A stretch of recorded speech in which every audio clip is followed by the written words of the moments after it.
Thank you so much, Michael Lalane and Nadia Rahman, for putting together this program today. And to those of you joining us, welcome to Winter After the Strike, the title of a poem you'll hear today, especially apt, I think, in this season of frigid temperatures and heated job actions and organizing by workers around the country. I'm particularly excited about today's program because it brings to our airwaves poetry. In the public programming of the School of Labor and Urban Studies, we almost always train our sights on the ways in which racialized capitalism in the 21st century saps workers and working class communities and imperils our democracy and the planet. Given the mission of the school and the importance and urgency of these crises, this focus makes good sense.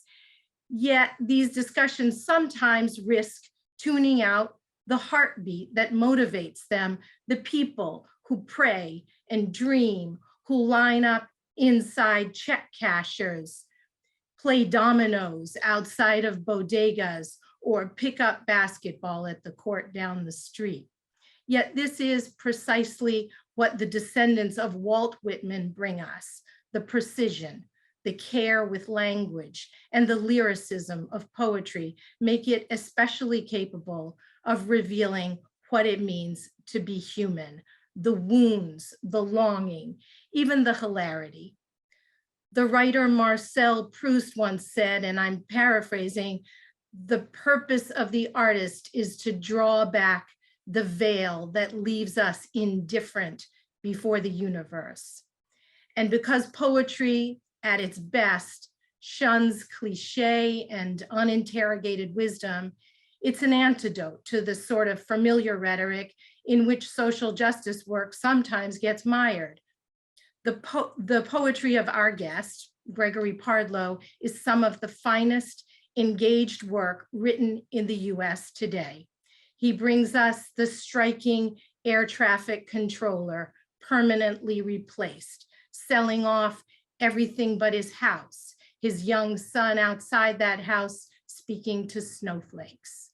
He brings us the glory and the grace of girls jumping double Dutch. He brings us an impoverished old man asking to hold the hand of a recovering alcoholic so that together they can toss a coin into a fountain and wish for something else. And Pardlo's work helps us imagine what that something else might be. A Pulitzer Prize-winning poet, he's the author of 2 books of poetry, Totem and Digest, as well as Air Traffic, a memoir of ambition and manhood in America.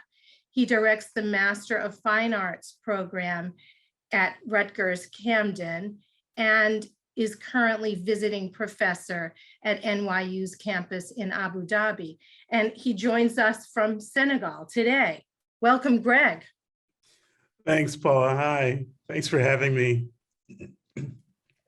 I wonder if we might start you off with some poetry. I've heard you say on occasion that if winning the Pulitzer did anything, it helped bring your work to a larger audience. And that's, of course, what I had in mind today. So why don't we get started with Winter After the Strike? Sure, yeah, no, I'd be happy to. Yeah, and just to thank you again for having me. I've been looking at different ways to bring my work to new readers, and this is a tremendous opportunity to bring together 2 communities that I am very much identified with. So as the title suggests, my father, well, I don't know, the title suggests it, but my father was an air traffic controller in 1981 when the PATCO, the Air Traffic Controllers Union, went on strike. President Reagan, Ronald Reagan, was in office maybe 6 months or so, not even at the time, and had promised a lot of things to the union prior to being elected. And once he was elected, as we're not surprised, as often happens, that story changed. And so we'd gone into the strike, or into the year, that new year, very hopeful and optimistic. And by August, not only had the prospects changed in in terms of what that job would bring for my father, but it altered his life, my entire family. And as I've discovered from meeting people in my travels who are also connected to the industry, many, many, many lives, if not the labor, the unionism in general. So the title is Winter After the Strike. Perhaps we are each a cresting echo, vibrant with the moment before rippling back. But you're steadfast as Odysseus, strapped to the mast, as you were in '81 when Reagan ordered you back to work. You were president of the union local you steered with your working man's voice, the voice that ground the Ptolemaic ballet of air traffic to a temporary stop. You used it to refuse to cross the picket line I walked with you outside Newark International. I could see the dark turnpike for miles, the somber office buildings winking insomniac cells, the tarmac spread before us like a picnic blanket, and you, like a jade Buddha, suffused in the glow of that radial EKG. You'd push the microphone in front of me, nod, and let me give the word. I called all my stars home, trajectories bent on the weight of my voice. You say you miss tracking those leviathans, each one snagged on the barb of your liturgy. I too get reeled in by the hard, now rusty music of your pipes. I follow it back to the day of your accident and the story you tell. You were 16, hurdling railings, dividing row house porches from one end of Widener Place to the other to impress mom. I imagine the way you cleared each one like a leaf bobbing on water, catching the penultimate, the rubber toe of your Chuck Taylors kissed by the rail, upsetting your rhythm, and you roiled in the air headlong, arms outstretched, stumbling toward the last like one hell-bent or sick to the stomach. The way you landed on your throat, the rail could have taken your head clean off. Since then, your voice issues like some wartime communique, a ragged typewritten dispatch, which you swallow with your smoker's cough, black as a tire spinning in the snow. That winter, after the strike, we were so poor, you sold everything but the house. Tell me, Dad, when you'd stand at the door calling me in for the night, could you hear me speaking to snowflakes falling beneath the lamppost? Could you hear me out there imitating you, imitating prayer? I should have said in part of my introduction that was something we cannot do, can't even imagine anymore in this climate, is that my way back when I was a very little boy, my father would take me to the tower with him, and I'd spend the night when he worked the graveyard shift, and I'd spend the night with my sleeping blanket on the floor in the tower, and occasionally he would let me, read off the call, the instructions to airplanes, but then the pilots would get a big kick out of it. It was a thrilling experience. Might make the rest of us a little nervous about flying. I'm in this poem, I'm really moved by the interplay between power and vulnerability. So the power of the father, his very work, calling in the Leviathans, the union, the power of the union to strike and to call it all to a halt. And then the vulnerability of the, showing off to his future wife, I take it, yep. In a way that nearly decapitates him. And then the permanent replacement, and he and 13,000 other strikers out of work, and the boy outside speaking to snowflakes in prayer.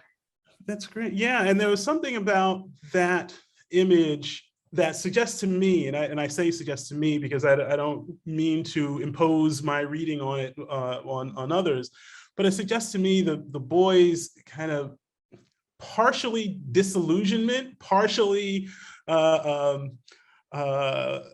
I can say now misguided optimism about his prospects for the future, right? I'm nonetheless going to imitate your movement into and your faith in the stability of a career, right? Something that likewise is difficult to imagine today, that one can start a career and go through and retire and have everything, sort of work and maintain a level of stability throughout. And so of course, the snowflakes are very present there, but also quite ephemeral. And I think people could tell by, we listed off some of your books, and one of them actually focuses quite decisively on this, on your father, on his work, on the ramifications of the loss of that strike. So Exactly. you might want to say a little more about, the long-term implications. Yeah. So the poem was first, and I knew that I wanted to explore. And interestingly, I said, this reading brings me to a community that's very dear to me. I had always said to myself that if I had another academic career, I would I would study labor. And writing the memoir, the primary motive for writing the memoir was to give me an opportunity to dig in and figure out what actually happened, right? And no, I don't know what actually happened, but it helped me kind of make some sense out of this event that decimated my father, kind of spiritually and emotionally, as I said, impacted my life so profoundly and the lives of so many other people. So I got to look back and think about how strikes have been historically manipulated. I mean, there's a very clear process for how an authority structure dismantles and prevents strikes from occurring. There's a long history of this, and what happened with the PATCO strike was not a fluke by any stretch of the imagination. It could have been foreseen, very possibly.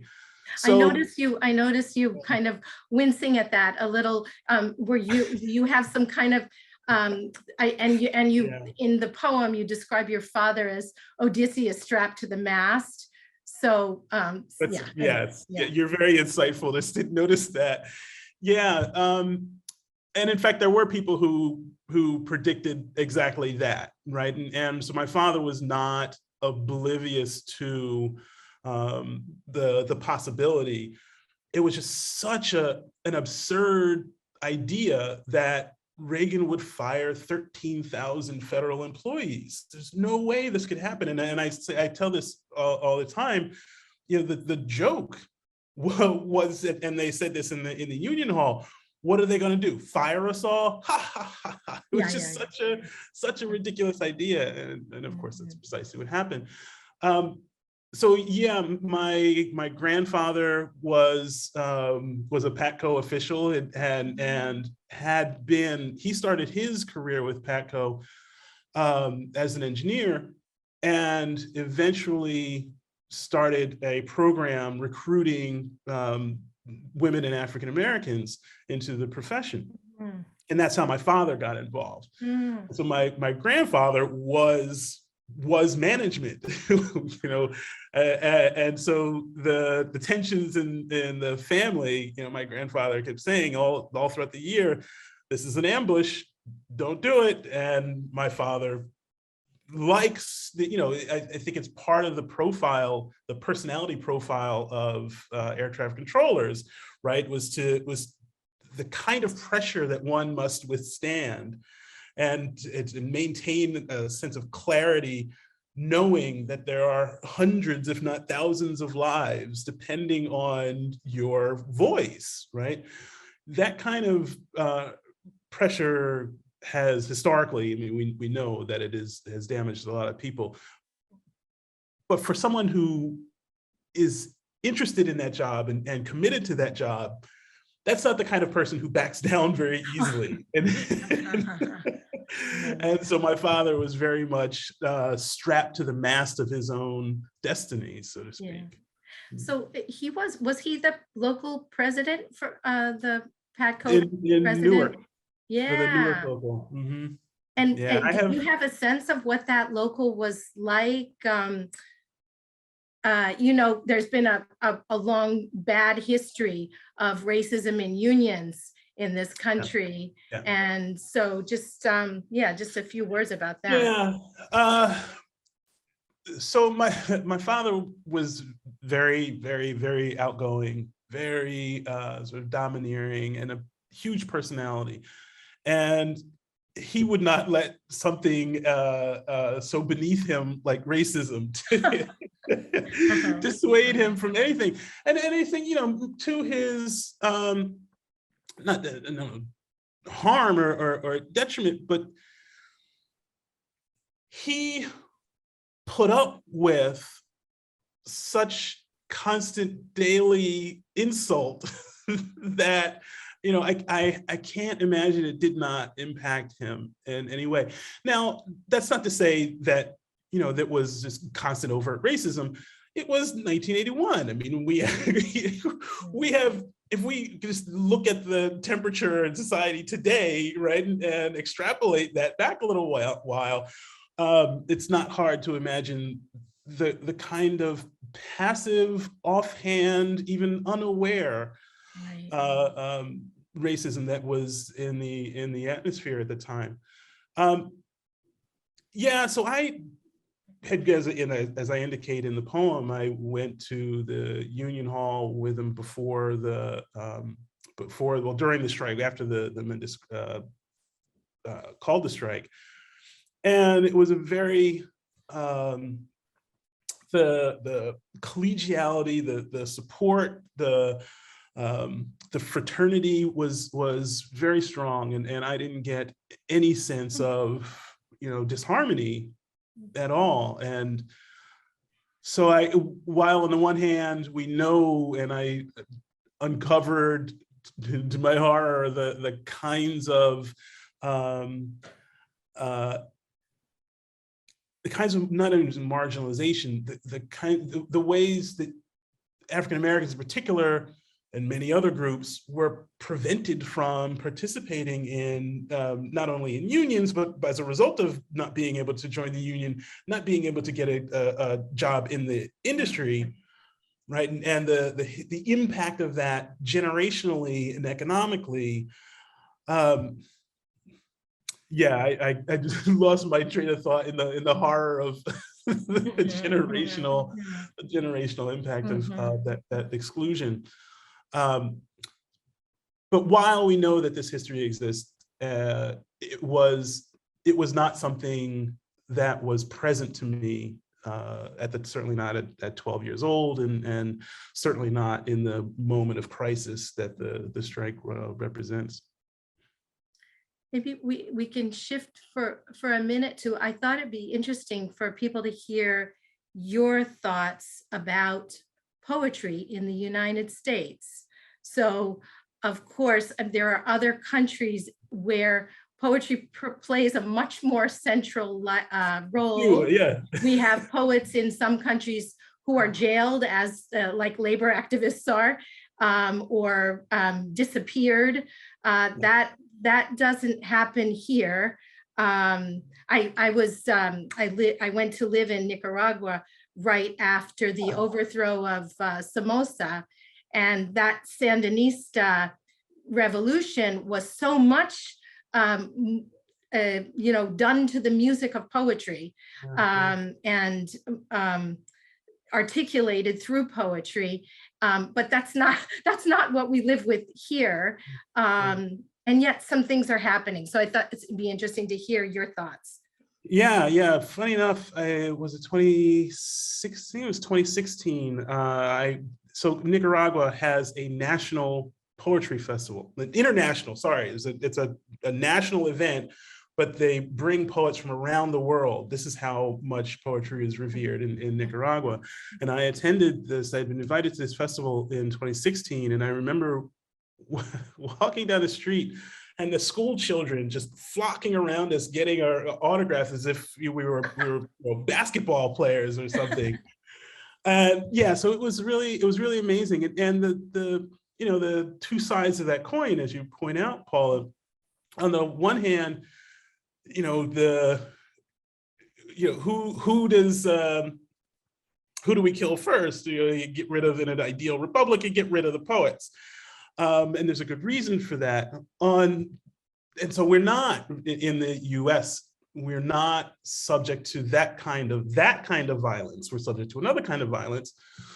And I think we're not subject to that kind of violence because poetry is just not respected and not revered. It's not taught. And so the kind of violence that we do culturally is to prevent what we lose when we are not investing in poetry, when we're not teaching poetry, when we're not thinking about poetry, literature in general, and the arts in general, is we lose a kind of critical and analytical practice that, as you said in your introduction, is rooted in the heart, is rooted in a sense of human connection, and right, I mean, it's the intimacy that is required for one to, when we say we're in order to read a poem, you have to recreate the thoughts in your mind, right? And that requires a vulnerability and openness, and it requires a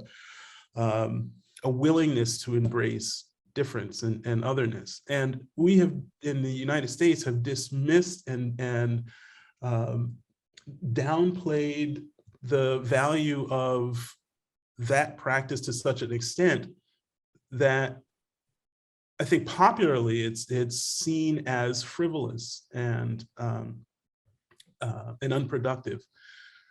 So there's a way that we've been kind of hoodwinked into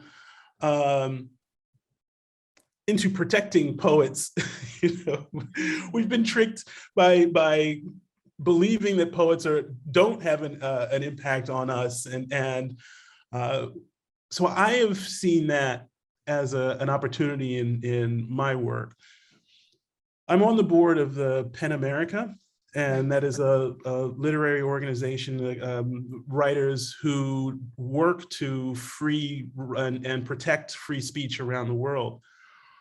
And interestingly enough, my father was on a panel after the strike that was sponsored by PEN America, with a bunch of writers and labor leaders, Lech Walesa among them, Doctorow among them. And when my father moved toward activism, my mother's an artist, and I had long been, as difficult it was for me to admit it to myself, it took me a while to admit it, I had long been drawn to my artistic impulses, my creative impulses. And poetry allows me, and this is a hard-won understanding, so this isn't something that I came up with early on. Poetry allows me to bring my desire for activism and my creative impulses together. Now, I think I would never argue suggest that we shouldn't be in the streets, or that direct action is less important. Where I found that I can be, or at least I feel like I have the most impact, is in this direction, where I can, as everything I've been describing, I can try to achieve the kind of intimacy. I can try to achieve the kind of well-intentioned, ethical, rhetorical constructions that will allow someone to peacefully inhabit the ideas. And we know today how difficult it is what it seems like such an impossible request for to ask our fellow neighbor to try on, just for a moment, try on a different idea. You don't have to keep it. You can set it aside right away, but just entertain the idea. And that seems like such an impossible request now. And so one of the poems I may read for you, I've been thinking about all the debacle around critical race theory, and how do we even enter into such a conversation when it's just a non-starter like that, right? And so poetry allows me kind of different ways into the conversation. Why don't you read that poem? I just set myself, yeah. Yeah, you just set it up. Looking forward. Okay, so this is, the poem is titled Allegory, and there's an actual story. There was a professional wrestler who died in the ring, and I'll describe what happened. But a couple of things were fascinating to me. And we know in professional wrestling, everybody in the audience both knows that it's fake and believes very deeply in the sincerity of it. And the wrestlers themselves, right? They have this code called kayfabe that, and the code is the kind of promise that no matter what, we won't break character, right? Always stay in character. And so there's this double-mindedness where you know the thing that you're doing is not real, and you desperately believe in the thing, and when that meets a different kind of reality. I was interested in the crisis that occurs at that point. Just to cut to the chase, what I have in mind, and as I said, I don't impose my readings on anyone, but what I have in mind as I read through the poem is that this is an allegory of white supremacist thinking. Mm-hmm. Allegory. Professional wrestler Owen Hart embodied his own omen when he battled gravity from rafters to canvas in a Kansas City stadium. Like a great tent collapsing, he fell without warning. No hoverboard, no hummingbird's finesse for the illusion of flight, no suspension of disbelief to hammock his burden, the birth of virtue in its virtual reality. His angelic entrance eclipsed when his safety harness failed. He fell out of the air sets like a waxwing duped by infinities conjured in a squeegee's mirage.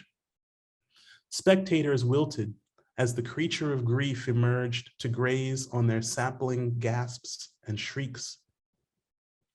I'd like to think that, freed of self-hype, he realized his mask was not a shield, and that he didn't spend his last attempting to method Zeno's proofs. EMTs like evangelicals huddled to jolt the hub of Hart's radiating soul as fans prayed the stunt might yet parade the emperor's threads wrestlers call kayfabe.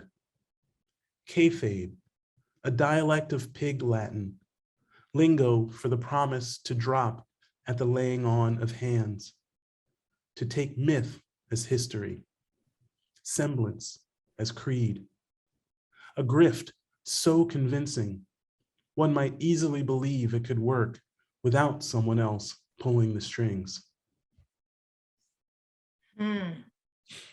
Wonderful. A mask, not a shield. Yeah. As I say, the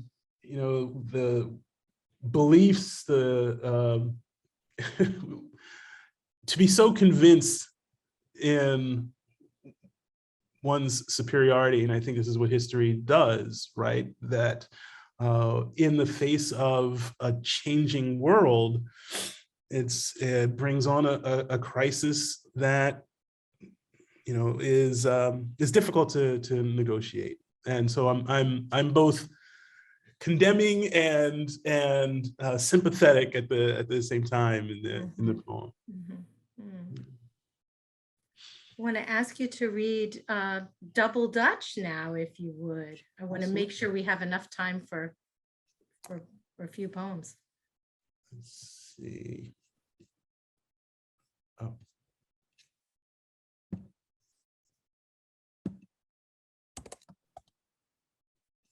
So Double Dutch, how are we doing? I want to tell you a really quick story about Double Dutch. Recently, just a few months ago, there's a line in the poem, and you'll I don't know if you'll recognize what's happening or what the threat is, because it seems so innocuous, and it seems innocuous to me. But the state government of Minnesota uses Pearson, is the company, to administer its standardized tests. And Pearson uses this poem, Double Dutch, in one of its statewide tests. The state of Minnesota Department of Education asked Pearson to ask me if I would remove 2 lines from this poem, because they felt threatened by these 2 lines. And this goes back to what we were saying about, Poetry does matter. Poetry.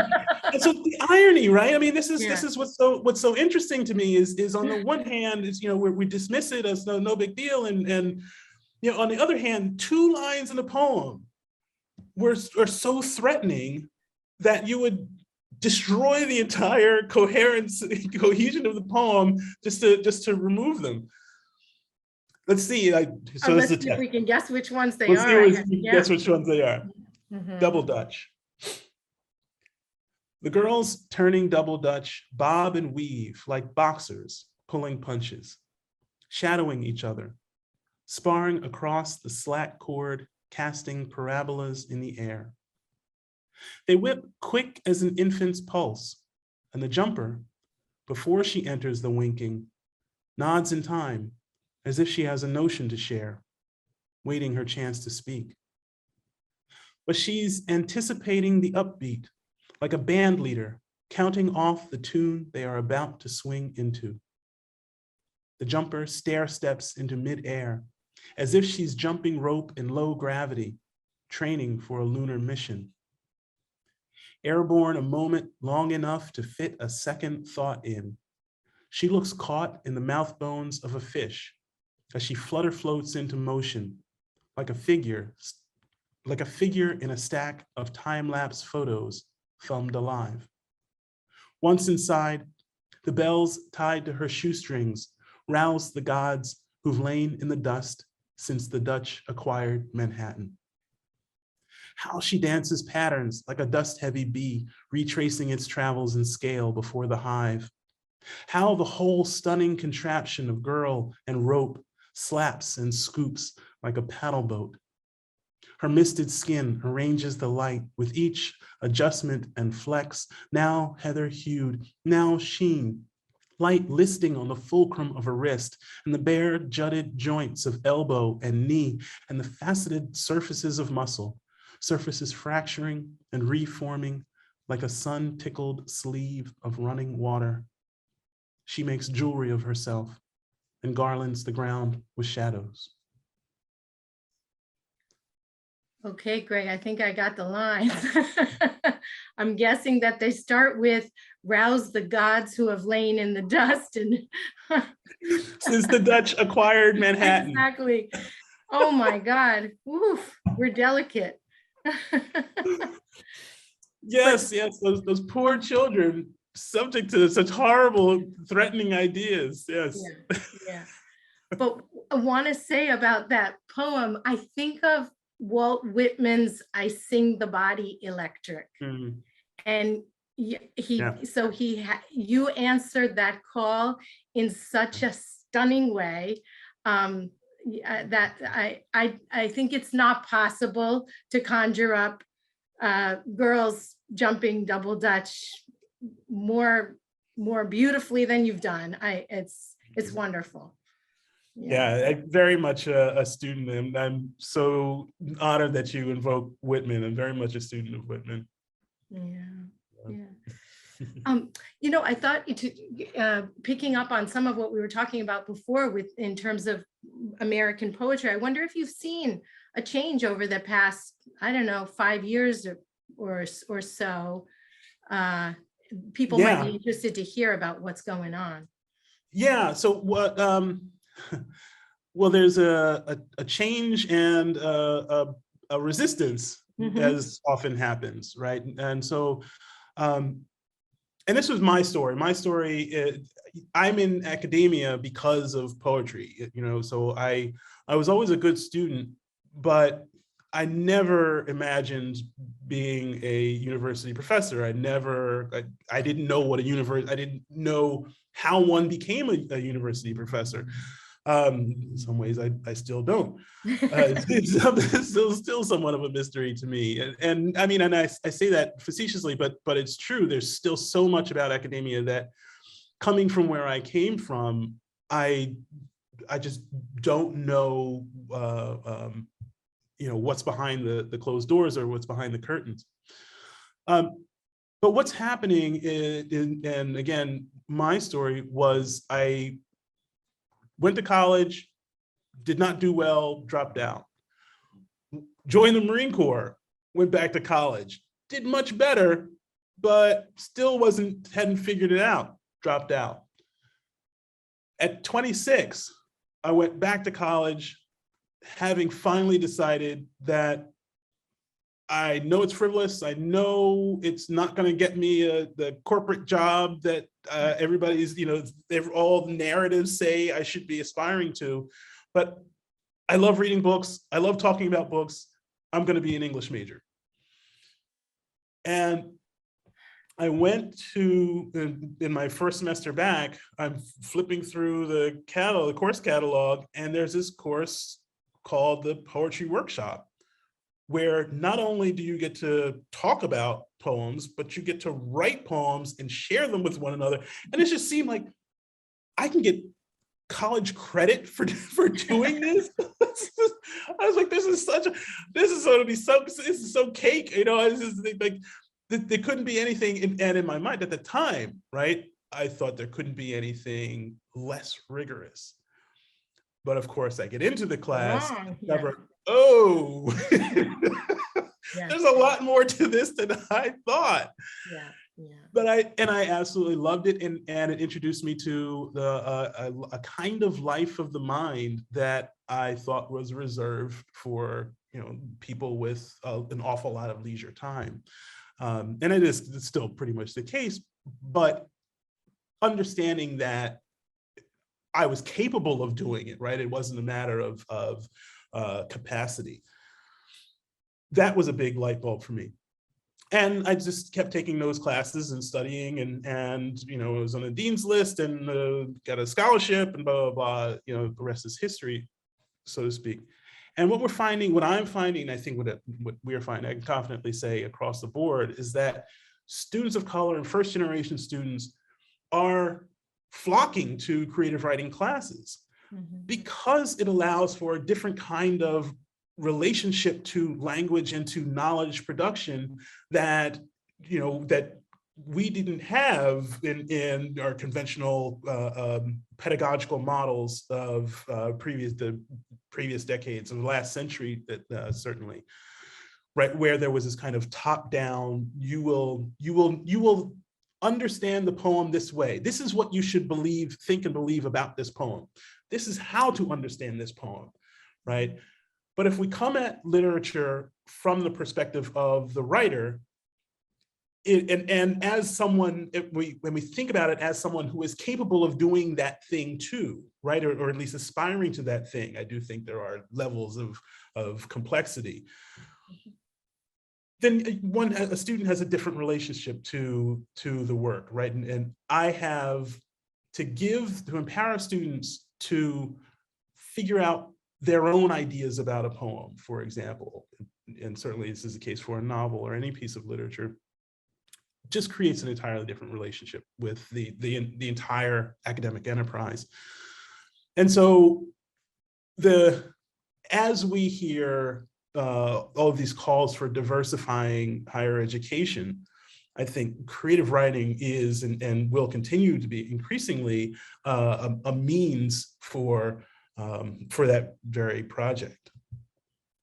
Yeah, yeah.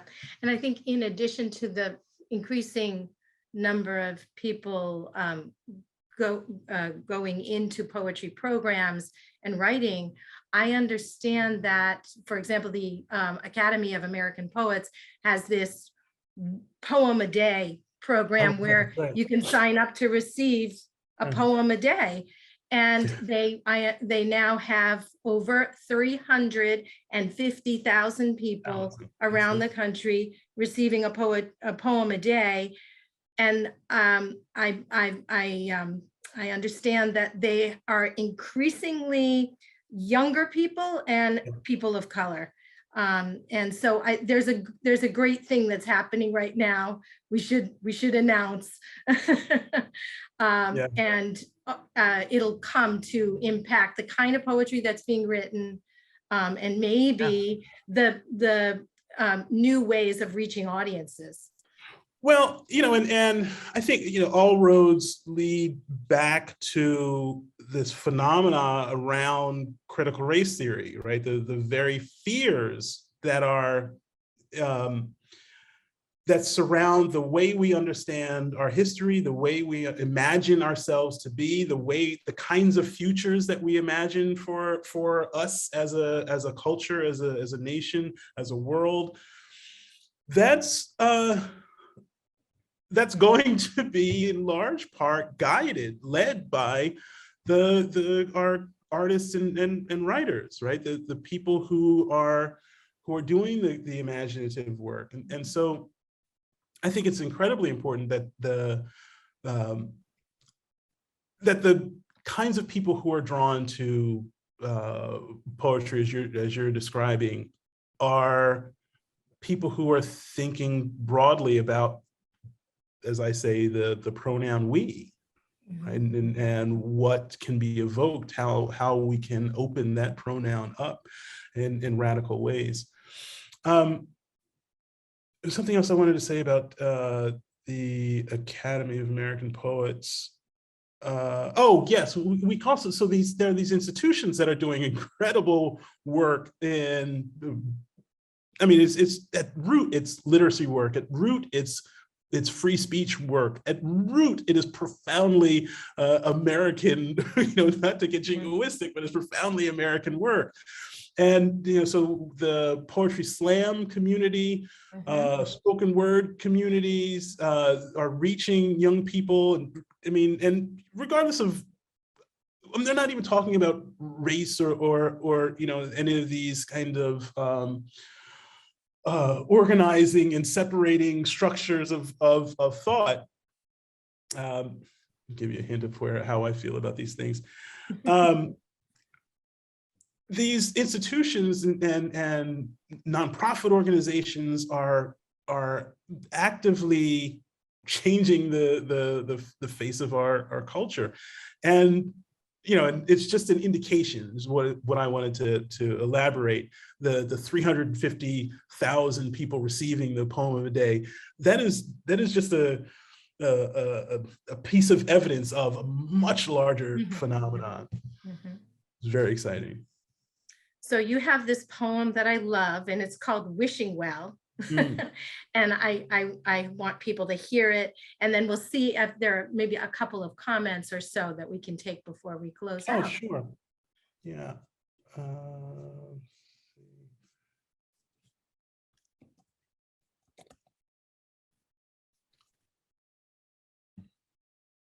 Sorry. There it is. Yes. So just to set this up really quick, this was early in my sobriety, and it takes place outside the Metropolitan Museum. I don't need to set up it. It's all in the narrative. Wishing well. Outside the Met, a man walks up, sun tweaking the brim sticker on his baseball cap, and he says, "Pardon me, old school," he says. "Is this a wishing well?" "Yes, son," I say sideways over my shrug. "Throw your bread on the water."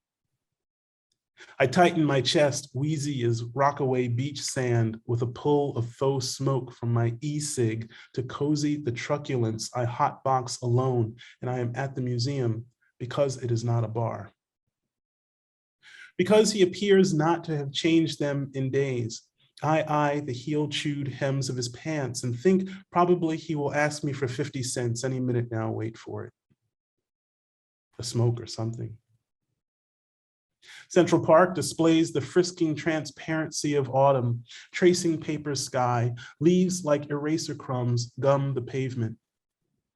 As if deciphering celestial script, I squint and purse off toward the roofline of the museum, aloof as he fists 2 pennies from his pockets, mumbling, and then aloud, "My man," he says, "hey, my man, I'm going to make a wish for you too."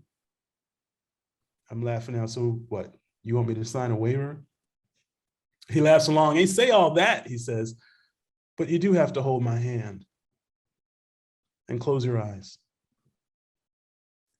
I make a starless night of my face before he asks, "Are you ready?" "Yeah, dog, I'm ready." Sure, let's do this." His rough hand in mine inflates like a blood pressure cuff, and I squeeze back as if we are about to step together from the sill of all resentment and timeless toward the dream source of unneeding, the two of us, hurdle, sharing the cosmic breast of plenitude, when I hear the coins blink against the surface and I cough up daylight like I've just been dragged ashore. "See now, you'll never walk alone," he jokes, and is about to hand me back to the day he found me in like I was a rubber duck. And he says, "You got to let go." But I feel bottomless. And I know he means well, though I don't believe. And I feel myself shaking my head no, when he means let go his hand. It's a great ending. For me, it's a real kind of meditation on isolation and connection. Yeah. That speaker who's we say this in Jaded. poetry. In poetry world, we don't say you, we say that speaker. Um, Yeah. so yeah, kind of so very much alone. Yeah. And Very as much we, jaded and cynical, yeah, and yeah, yeah, and yeah, his emotions betray him. Yeah. yeah. And then at the end, that very much alone person, very reluctant to join hands, doesn't want to let go. Yeah. And it makes me think a little bit about how our hardships can isolate us, and Exactly. our longings and wishes can help connect us. It's Yeah. just beautiful, beautiful Oh, thank you. poem. Yeah. Thanks. Well, I think we have maybe a couple of comments here.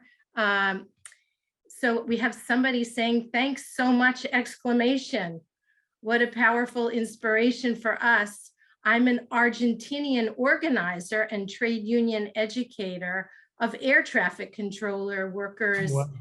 and Oh, unions in wow. Latin America. We're building a network of union solidarity across the region since 2017. Wow. Yeah, yeah, That's tremendous. yeah. Yeah. And yep. And people talking about new, using poetry to ask students to push questions and emerge with new perspectives. So there's, yeah, very, very nice. Wow, that's excellent. Yeah, yeah. Yeah. So part of why I'm in Senegal is to to decenter English.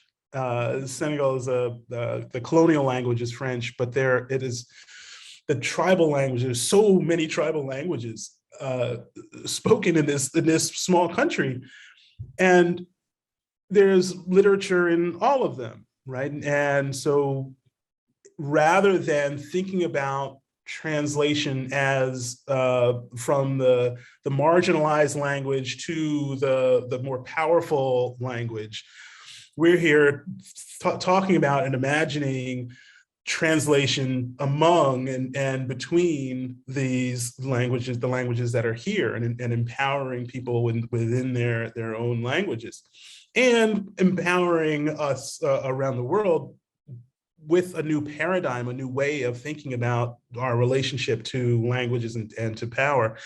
And so I get excited whenever I'm in contact with or thinking with someone outside of the U.S., certainly, right, and in touch with people who are very much engaged in very similar projects.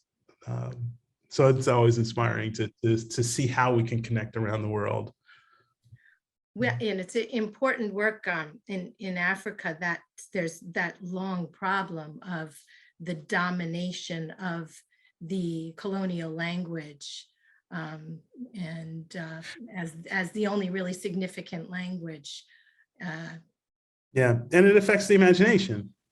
Right? At the bottom of all of it, it is a kind of way of understanding the self. If we understand ourselves through a language that devalues us, then yeah, we can easily extrapolate from there. I understand you're doing this work with a student. Yeah, well, so that's the beauty of students. Yes, yes. Imagine, and he's from Senegal. He's originally from Senegal. He left when he was 11, but and he still has family here. He's a postdoctoral student, actually. So yeah, I'm part of we got some Mellon funding at Rutgers, and I participate in this institute called the Institute for the Study of Global Racial Justice. And we are doing work, obviously, taking the global very seriously and thinking about ways to combat anti-Blackness and promote social justice in general around the world, and certainly at home through this institution. So this is part of the work I'm doing there. Great. Well, I see one other question, which is, it says, thank you, exclamation. Which poem or set of your poems would you say would be of best use to discuss the genre of poetry, something you discuss so eloquently yet accessibly? So about, yeah. Of my own work. Yeah. Well, I think there are some long poems in Totem, in my first book, that are kind of dense, but I think there are a lot of poems that are more accessible. And part of the reason I structured the book like that was to think about, again, how to bring people into and sort of climatize readers to the kind of work that I'm trying to do. And so hopefully the book teaches one how to read it in general. So I probably would recommend starting with Totem, but I think there's a lot of fun poems in digests as well. One other quick question. What poets did you study in high school, and do they differ from today's poets? So what an interesting question. I did not study poets in high school. Well, to be completely honest, I'm sure we read Edgar Allan Poe, and perhaps some Longfellow, but other than that, the idea of a contemporary, I didn't know such a thing existed. And the idea that poetry changed over time and changed with sort of political and cultural contexts. It seemed to me, what I understood in high school was that there was one kind of poetry and it came from one place and that was it, end of conversation. And so obviously the difference today is profound. And I think, I hope, my experience with Minnesota notwithstanding, I hope students today are getting a very different message about what the parameters of that there are no parameters for poetry. Well, I think this question gives me the opportunity to say, look at the poetry that we publish in New Labor Forum. That's great. It is some of the best contemporary poetry currently being published. Greg Pardlow's poetry is there, as are so many other exciting poets. So go to the New Labor Forum website, and you'll see poetry that'll, just will Spark the excite you. conversation. Yep, yep. Thank you so much, Greg. It's a pleasure to have you. Yeah, Paul, I'm so glad I got to talk again. Yeah, yeah. And thank you everybody for joining us today. And we hope that this is yet the beginning of more poetry conversations and poetry readings. Indeed. Thank you so much. Thanks again. Thanks, everyone. Bye-bye.